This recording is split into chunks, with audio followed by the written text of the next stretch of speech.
तो ये इतने बड़े जो कभी घटनाएं घटित होती हैं वो एकदम से नहीं होती हैं, धीरे धीरे वो नेगेटिविटी बढ़ते बढ़ते बढ़ते बढ़ते बढ़ते बढ़ते फिर घर में ऐसे हो जाता है या तो ये रहेगा या मैं रहूँगा।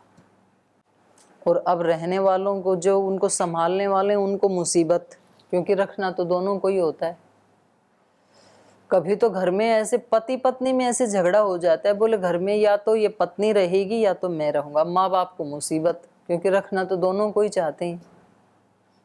तो होता फिर ये है कि फिर पत्नी छोड़ के भाग जाती है, लड़के भाग जाते हैं। ये तो घटना सुनी नहीं मैंने, क्योंकि उनका अपने बच्चे के प्रति तो थोड़ा तो मोह होता ही है, भाई बच्चे को जरूर रखेंगे, अब जाना ही है तो फिर बहू चली जाए, घर उजड़ जाते हैं फिर। तो या तो ये रहेंगे, गुरुकुल में ऐसे बोलते हैं विद्यार्थी, दो विद्यार्थियों के बीच में झगड़ा हो गया, बोले या तो ये रहेगा या मैं रहूँगा।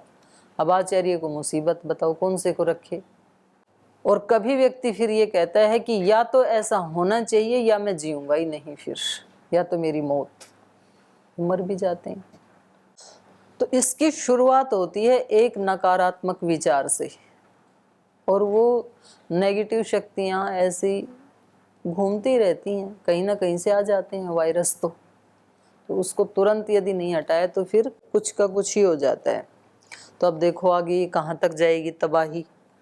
अभी तो इनका विचार ये यहाँ पर पहुँच गई हैं कि या तो मेरे जीवन का अंत, या तो भरत का राज्य अभिषेक होगा, नहीं तो फिर मैं मर जाऊंगी। तो चलिए आगे। आज्ञाप्यतु महाराजो राघवस्याभिषेचनं प्रियार्हां प्रियमाख्यातुं विवेशान्तः पुरं वशी।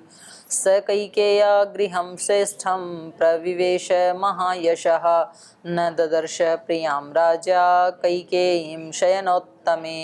अपश्यन् दयितां भार्यां पप्रच्छ विशसाद च न हि तस्य पुरा देवी तां वेलामत्यवर्तत। यथा पुरम् अविज्ञाय स्वार्थलिप्सुम् अपण्डितां प्रतिहारी त्वथोवाच सन्त्रस्ता रचिताञ्जलिः। देवदेवी भृशं क्रुद्धा क्रोधागारम् अभिद्रुता। प्रतिहार्या वच श्रुत्वा राजा परमदुर्मना। तत्र तां पतितां भूमौ शयानां मतथोचितां। प्रतप्त इव दुःखेन सोपस्य जगति पतिः। आज्ञाप्य तु महाराजो राघवस्य अभिषेचनम। अब इधर राजा राघव के राज्याभिषेक की सबको निर्देश दे करके, आज्ञा दे करके, जो भी सेवक थे, मंत्री आदि थे, जिनको कल कहाँ कहाँ किसकी ड्यूटी है, वो सब निर्देश उनको दे करके और अपने राज दरबार से अपने अंतःपुर की तरफ आई। आज्ञाप्य तु महाराजा राघवस्य अभिषेचनम प्रियार्हाम प्रियम आख्यातुम। जो उसकी अपनी प्रिय पत्नियां हैं उनको प्रियम आख्यातुम, ये प्रिय समाचार देने के लिए कि कल राम का राज्याभिषेक होना है। प्रियम आख्यातुम अंतःपुरम विवेशः वशी। जो अपनी पत्नियों के मोह के वशीभूत हैं, तो ऐसे अपनी पत्नियों को ये प्रिय समाचार सुनाने के लिए उन्होंने अंतःपुर में प्रवेश किया। और उसमें भी सबसे पहले कैकेयी के ही भवन में गई। जाना तो चाहिए था कौशल्या के भवन में, क्योंकि उनके बेटे का हो रहा है, वैसे भी वो बड़ी हैं। लेकिन कभी कभी बहुत महान व्यक्ति में भी कोई एक वीकनेस होती है छोटी, और वो पर्याप्त होती है उसको धराशायी करने के लिए। तो महाराजा दशरथ सब तरफ से सक्षम है, लेकिन एक वीकनेस है कैकेयी। और वहां से भी आकर के बड़ी रानी तो कौशल्या है, तो पहले कौशल्या के भवन में जाना चाहिए था। वो कौशल्या के पास बहुत ही कम जाते थे, वो सबसे ज्यादा किसके पास जाते हैं? कैकेयी के पास। तो उसमें एक व्यक्ति को बहुत ज्यादा सिर पे चढ़ाना कभी कभी बहुत हानिकारक हो जाता है, फिर तबाही का कारण हो जाता है। इन्होंने कैकेयी को बहुत ज्यादा सर पे चढ़ा रखा था, तो वहां से सीधे कैकेयी के भवन में आई। स कैकेय्या गृहं श्रेष्ठं प्रविवेश महायशा न ददर्श प्रियां राजा कैकेयीं शयनोत्तमे। तो वह महायशा महान यशस्वी राजा दशरथ कैकेयी गृहम श्रेष्ठम प्रविवेश, कैकेयी के श्रेष्ठ घर में उन्होंने प्रवेश किया। उसका महल भी खास ही सुंदर होगा, लेकिन वहां महल में प्रियाम न ददर्श राजा, कैकेयीम प्रियाम न ददर्श शयन उत्तमे, उत्तम जो शयन का कक्ष था जिसमें वो रहती थी, वो तो शयन ही कर रही थी जब मंथरा आई तब भी लेटी हुई थी, तो वहां उन्होंने कैकेयी को नहीं देखा। अपश्यन दयिताम भार्याम पप्रच्छ विससाद च, और जब उन्होंने दयिताम भार्याम अपश्यन, जब वहां अपनी प्रिय पत्नी को उन्होंने नहीं देखा तो विससाद पप्रच्छ च, थोड़े दुखी भी हुए, और फिर जो परिचारिकाएं थी उनसे उन्होंने पूछा कि हैं कहाँ, कैकेयी कहाँ है। नहीं तस्य पुराम देवी ताम वेलाम अत्यवर्तत, क्योंकि ताम नहीं तस्य पुराम, इससे पहले, आज से पहले मतलब, ताम वेलाम देवी न अत्यवर्तत, इस समय का कभी उसने अतिक्रमण नहीं किया था। माने जो राजा के राज दरबार से लौटकर अंतःपुर में आने का जो समय था, जो भी शाम का समय था या रात का था, जो भी समय था, उस समय का उसने कभी अतिक्रमण नहीं किया था। माने उस समय वो हमेशा उनको उपस्थित मिलती थी उनका स्वागत करने के लिए। तो आज से पहले कभी भी ऐसे नहीं हुआ कि महाराजा दशरथ आए हों इनके महल में और ये वहाँ पर ना मिली हों। ताम वेलाम पुरा न अत्यवर्तत, इस वेला का कभी भी उसने अतिक्रमण नहीं किया था। तो इसलिए उन्होंने उनसे पूछा कि कहाँ है कैकेयी। यथापुरम अविज्ञाय स्वार्थ लिप्सुम अपंडिताम प्रतिहारी तु अथ उवाच संत्रस्ता रचितांजलि। यथापुरम अविज्ञाय, जब महाराज ने देखा कि वो यहाँ है नहीं, तो स्वार्थ लिप्सुम अपंडिताम, कैकेयी के लिए यहाँ पर दो विशेषण दिए। एक तो कैसी हैं वो, स्वार्थ लिप्सु, स्वार्थ में लिप्त हैं। तो लालच बुरी बला है, ज्यादा स्वार्थ अच्छा नहीं है। वैसे तो स्वार्थ थोड़ा भी अच्छा नहीं है। स्वार्थ का मतलब जब वो इंद्रिय और शरीर की खुशी के लिए जो कामना होती है वो तो अच्छी नहीं होती है, और जो आत्मा के उत्कर्ष के लिए कामना होती है उसको फिर स्वार्थ नहीं कहते हैं। स्व से जब हम शरीर इंद्रियां लेंगे उसके प्रयोजन से कोई कामना रखते हैं वो तो बुरा माना गया है, और स्व का अर्थ जब आत्मा लेंगे तब तो सब कुछ उसी के लिए है। तो उस दृष्टि से तो सब कुछ ही स्वार्थ है। सेवा करना भी स्वार्थ ही है, ध्यान भजन करना भी स्वार्थ ही है। तो वो वाला स्वार्थ माने आत्मा के उत्कर्ष के लिए किया जाने वाला जो क्रियाकलाप है वो तो श्रेष्ठ माना गया है। लेकिन शरीर इंद्रियों की खुशियों के लिए दूसरों को दुख दे करके भी अपनी कामनाओं को पूरा करना, इसको बुरा माना गया है। तो यहाँ उसके लिए कहा स्वार्थ लिप्सु, स्वार्थ लिप्सुम अपंडिताम, बुद्धिमती भी नहीं है। अगर थोड़ा भी उसके अंदर विवेक होता, ज्ञान होता, नॉलेज होती, तो एक अपनी दासी के कहने से थोड़े ना इतना ज्यादा वो एक्शन रिएक्शन करते हैं। ठीक है, उसका अपना एक मानसिकता है, उसका अपना व्यू है, तो वो अपनी बात कह रही है। लेकिन ये भी तो एक महारानी है, एक इतने बड़े महाराजा की पत्नी भी है, एक इतने बड़े परिवार की कुल वधू भी है, इतने श्रेष्ठ पुत्रों की माँ भी है, तो अपना भी तो कोई अस्तित्व है ना। तो थोड़ा तो अपने दिमाग से भी काम लेना चाहिए। ऐसे थोड़ी एक दूसरे ने जो कह दिया और उधर ही हम बह गए। ये आपका भी तो अपना भगवान ने दिया, इसको भी तो यूज कर लो। दूसरा जो कह रहा है उसको आंख मूंद के थोड़ी सुनना है। तो इसलिए यहाँ पर उनके लिए क्या कहा, अपंडिताम, ये बुद्धिमती नहीं है, मूर्ख है। स्वार्थ लिप्सुम अपंडिताम यथा पुरम अविज्ञाय, जब उस पुर में उनको नहीं पाया तो प्रतिहारी तु अथ उवाच, उन्होंने उनकी सेविका से पूछा, प्रतिहारी से पूछा कि हैं कहाँ।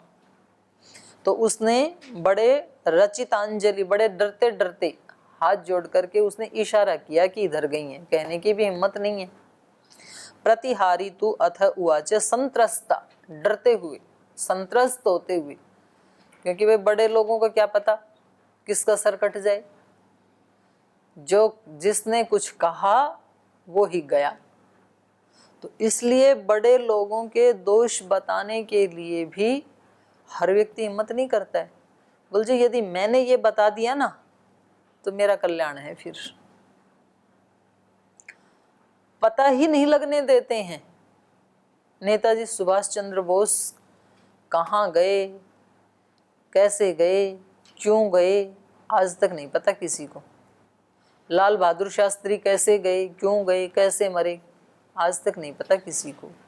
ऐसे बहुत सारे गुमनाम हैं, उनका पता भी नहीं लगने देते हैं।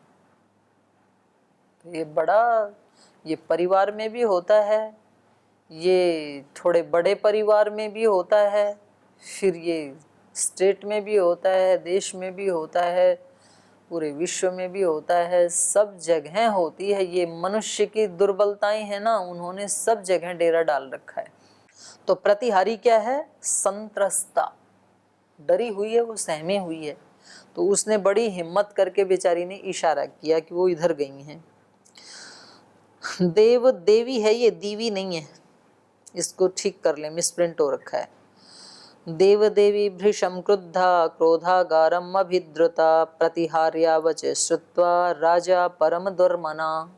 तो उसने डरते हुए यही बताया कि हे देव, देवी भृशम क्रुद्धा, महारानी कैकेयी देवी बहुत क्रोधित थी, भृशम क्रुद्धा क्रोधागारम अभिद्रुता, और वो दौड़ करके क्रोधागार की तरफ गई हैं। क्योंकि आदमी की चाल भी तो बदल जाती है ना, इसलिए बड़े लोग कहा करते थे चाल चलन।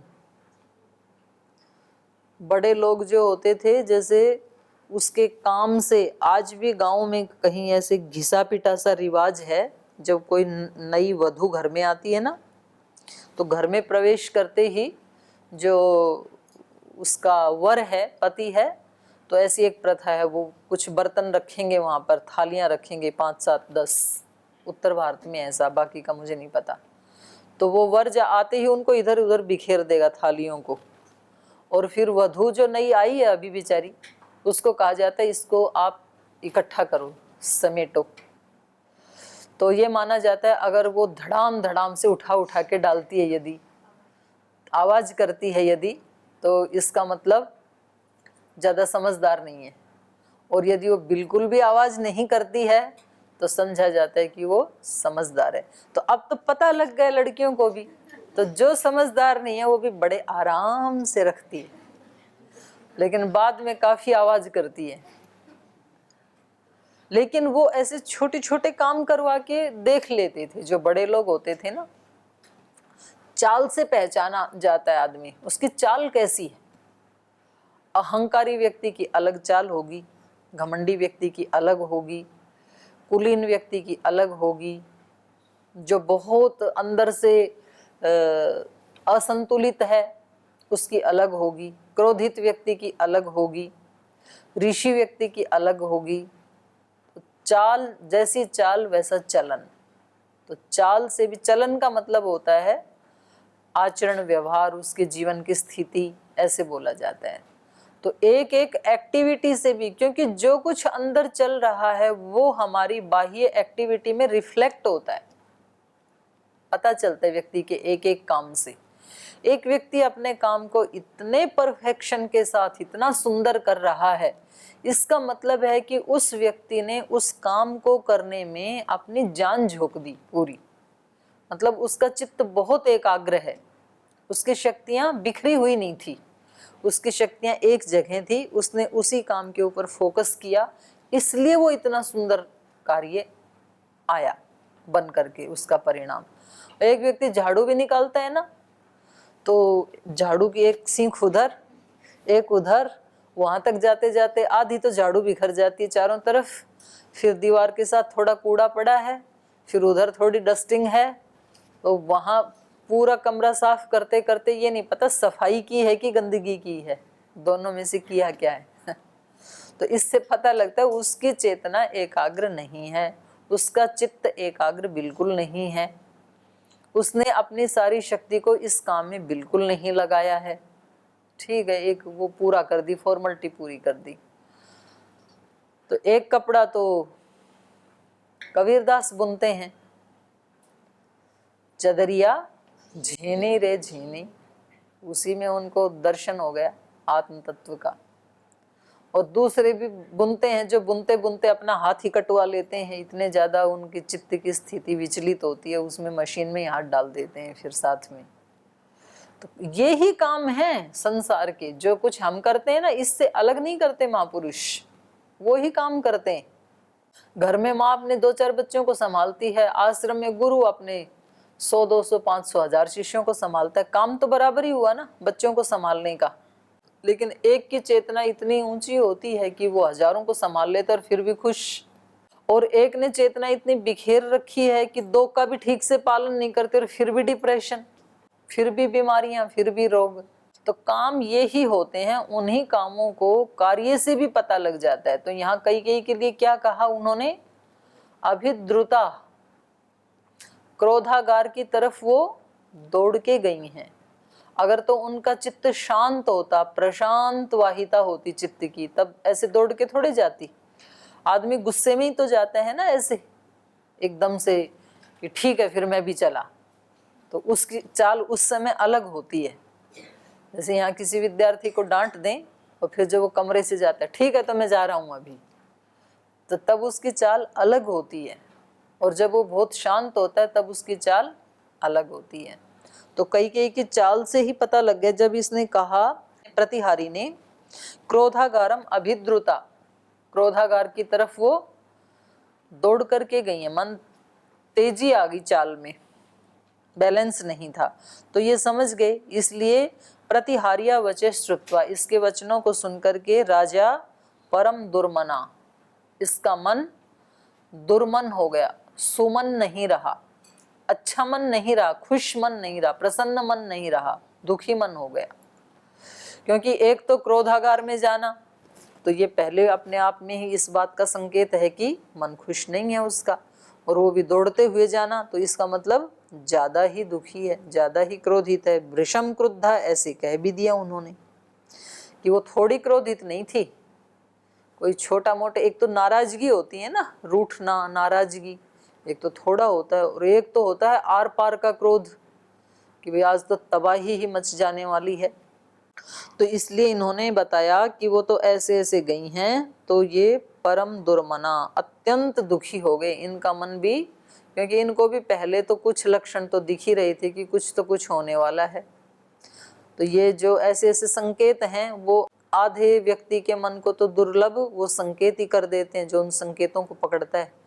ये कह रहे थे ना श्री राम को कि कुछ तो मेरे को ना कुछ अपशकुन हो रहे हैं, तो कुछ तो होने वाला है। तो इनको भी ये पता लगा, तो ये क्या हो गए, परम दुर्मना हो गए, थोड़े से दुखी नहीं हुए, अच्छे से ही मन दुखी हो गया इनका। तो भी तत्र ताम पतिताम भूमौ शयनाम अतथोचितम प्रतप्त इव दुखेन सोपश्यत् जगत्पतिः, स जगत्पतिः, उस महाराजा दशरथ ने, जिनका चक्रवर्ती साम्राज्य था इसलिए जगतपति कहा, तो उस महाराजा दशरथ ने ताम, तत्र ताम भूमौ पतिताम शयनाम अतथोचितम, एक तो होता तथोचित, तथोचित मतलब ठीक प्रकार से, सुव्यवस्थित, अतथोचित अनुचित प्रकार से, अव्यवस्थित प्रकार से। तो इन्होंने वहां पर शयनाम, उस सोई हुई, शयनाम ताम, सोई हुई उस कैकेयी को, सोई हुई तो क्या थी, पतिताम भूमौ, जो भूमि के ऊपर पड़ी हुई थी। और कैसे हुई, पड़ी हुई थी, अतथोचिताम, उचित रीति से नहीं, अनुचित रीति से। तो उसको देख करके प्रतप्त इव दुखेन, लग रहा था कि जैसे दुख में तपाई जा रही है, बहुत ज्यादा दुखी है, ऐसे पड़ी थी। ऐसे उस कैकेयी को सो अपश्यत जगतपति ही, महाराजा दशरथ ने देखा, मतलब उसको हाल बेहाल स्थिति में देखा कि क्या हो गया व्यक्ति का? विचार ने कहाँ वो इतनी सुंदर, इतनी बुद्धिमती, उसका मन भी इतना सुंदर, कहाँ तो वो एक व्यक्ति और कहाँ ये दूसरा व्यक्ति। तो एक व्यक्ति में कितने व्यक्ति रहते हैं पता नहीं चलता है, हमें ही नहीं पता है हमारे अंदर कितने व्यक्ति हैं। एक बार यही व्यक्ति इतना शांत होता है, इतना समझदार होता है, इतना प्रसन्न होता है, इतना दूसरों की हेल्प करने वाला, सेवा करने वाला होता है, और दूसरे टाइम यही व्यक्ति इतना दुखी होता है, इतना घृणा से भरा हुआ होता है, क्रोध से भरा हुआ होता है, वैमनस्य से भरा हुआ होता है, ईर्ष्या से भरा हुआ होता है, झगड़े से भरा हुआ होता है।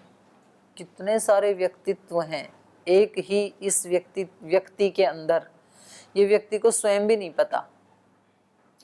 इसलिए लोग बोलते हैं भाई रावण कम से कम हमारे से तो अच्छा ही था, उसके 10 सिर थे, तो उसको भी पता था, लोगों को भी पता था इसके 10 सिर हैं।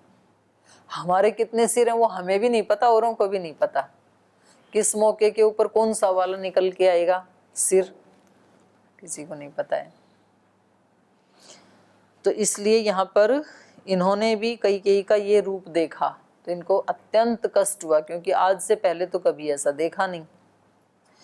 परिमृश्य च पाणिभ्याम अभिसंत्रस्त चेतनः कामी कमलपत्राक्षीम् उवाच वनितामिदं न तेऽहम् अभिजानामि क्रोधामात्मनि संश्रितं देवी केनाभियुक्तासि केन वासि विमानिता भूतोपहत चित्तेव मम चित्त प्रमाथिनी सन्ति मे कुशला वैद्यास्तु अभितुष्टाश्च सर्वशः सुखितां त्वां करिष्यन्ति व्याधिम् आचक्ष्व भामिनी कस्य वा ते प्रियं कार्यं केन वा विप्रियं कृतं कः प्रियं लभतामद्य को वा सो महदप्रियं मारोदिर्माकर्षिस्त्वं देवी सम्परिशोषणम् अवध्यो वध्यतां को वा वध्यः को वा विमुच्यतां दरिद्रः कवो भवेदाढ्यो द्रव्यवान् कोऽप्यकिञ्चनः। परिमृश्य च पाणिभ्याम अभिसंत्रस्त चेतनः। अभिसंत्रस्त चेतना जो बहुत ही पीड़ित चेतना वाली हो गई थी, उसको परिमृश्य, थोड़ा उसको पाणिभ्याम हाथ से थोड़ा उसको सहला करके, कामी कमल पत्राक्षिम, तो इस प्रकार कामना से युक्त होकर के राजा दशरथ ने उस कमल के पत्र के समान आंखें हैं जिसकी, कमल नयन वाली, कमल नयनी, ऐसी वनिताम इदम उवाच, वनिता मतलब पत्नी, ऐसी उस अपनी पत्नी को ये वाक्य कहे राजा दशरथ ने। न ते अहम अभिजानामि क्रोधम आत्मनि संश्रितम, कह रहे हैं देवी ते क्रोधम न अहम अभिजानामि, आपके इस क्रोध के कारण को मैं नहीं जानता हूँ, किस कारण से आप क्रोधित हैं। न ते अहम अभिजानामि क्रोधम आत्मनि संश्रितम, अपने आप ही तेरे अंदर ये क्रोध आ गया, इसके कारण को मैं नहीं जानता हूँ। देवी केन अभियुक्तासी, किसके द्वारा तेरे ऊपर आरोप लगाया गया, अभियुक्तासी केन, किसके द्वारा तुझे इस दशा में पहुंचाया गया, या तो किसी ने तेरे ऊपर कोई आरोप लगा दिया, या फिर केन वासी विमानिता, या किसी ने तेरा अपमान कर दिया। किसके द्वारा तुम्हारा कोई अपमान किया गया या तुम्हारे ऊपर किसी ने कोई आरोप लगा दिया, किस कारण से तुमने अपनी ये हालत बनाई है, तुम मुझे पता नहीं है तो बताई तो पता चले। क्योंकि वहाँ रहने से, महल में रहने से दो ही कारण हो सकते हैं, या तो किसी ने अपमान किया हो या तो किसी ने कोई आरोप लगा दिया हो। तो इन स्थितियों में घर में रहने से व्यक्ति परेशान होता है। भूत अपहत चित्तेव मम चित्त प्रमाथिनी, ये संबोधन ठीक है। मम चित्त प्रमाथिनी, मेरे चित्त को मत डालने वाली, वहाँ पर गीता में इंद्रियों के लिए आया है, इंद्रियाणी प्रमाथिनी। ये इंद्रियां कैसी हैं हमारी, व्यक्ति को जैसे दही को मथ देते हैं ना, उसका स्वरूप ही बदल जाता है, दही से छाछ बन जाती है। ऐसे ये इंद्रियां मनुष्य के स्वरूप को ही बदल देती हैं, ऐसी हैं ये इंद्रियां। तो ऐसे कई कई कैसी है, प्रमाथिनी, दशरथ के चित्त को मथ डालने वाली। मम चित्तम प्रमाथि, मम चित्त प्रमाथिनी भूत अपहत चित्तेव, भूत मतलब प्राणी, भूत अपहत चित्तेव संधि में कुशला वैद्यास्तु अभितुष्टाश्च सर्वशः। कह रहे हैं कि आप तो कैसे हो गई, अपहत चित्तेव भूतः, जैसे कोई प्राणी अपहत चित्त वाला हो, जिसका चित्त मर चुका है, ऐसे हो गई हो आप तो। मतलब जैसे आप में जान ही नहीं है, मन भी काम नहीं कर रहा, शरीर भी, इंद्रियां भी, बुद्धि भी, ऐसी हो गई हो आप तो मेरे पास कुशला वैद्या संति, बहुत कुशल वैद्य, डॉक्टर हैं, चिंता मत करो मेरे पास। अभितुष्टांश्च सर्वशः, आपको सब तरफ से कोई भी रोग क्यों ना हो, मेरे पास बहुत अच्छे अच्छे वैद्य हैं, आपका इलाज हो जाएगा। लेकिन इलाज वैद्यों का नहीं है ना, वैद्यों का होता तो हो ही जाता। तो आगे क्या होता है कल पढ़ेंगे, आज यहीं विराम लेते हैं। ओम